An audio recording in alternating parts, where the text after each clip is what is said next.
Hello, I'm Tom. And I'm Alex. And welcome to this horrible histology video. Today, we're going to explore what histology is, how we do it, and why we bother doing it in the first place. An excellent question.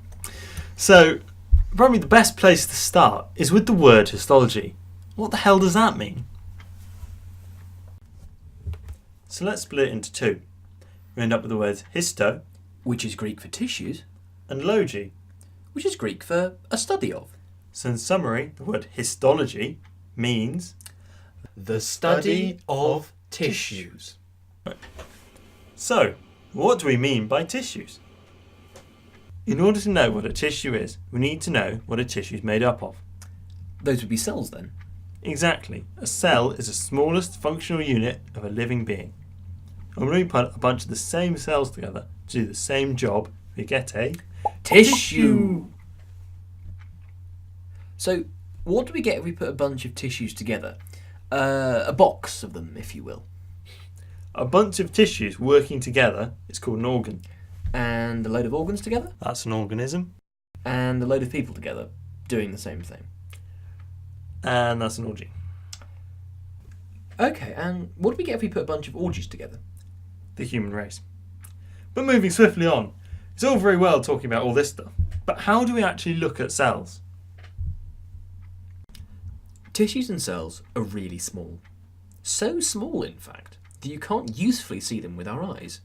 So we have to use something which makes small things bigger. So that would be a microscope. Correct. And what we do is we cut very thin slices of whatever tissue it is we want to have a look at, and then we pop it under the microscope and have a look. But why are they all pink and purple? That's because when you cut things really, really thin, as well as being see-through, it also takes all the colour out of them. So it's impossible to see what's actually going on in the cell. In order to have an idea of what everything looks like in the cells, we use dyes to give them different colours so they can show up different features. Like this. Okay, so we're nearly done now, but we haven't yet answered the most important question. Why do we care? Look at this picture. Now, this is a pretty normal slide of some cells. Nice, neat and regular.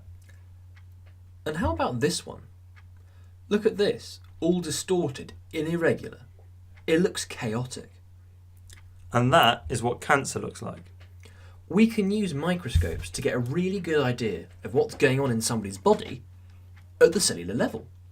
For example, we can use it to spot parasites in somebody's blood, or, as we saw above, spotting tumours in somebody's liver. Ultimately, if you really want to know what's going on, The best thing to do is to look at their tissues.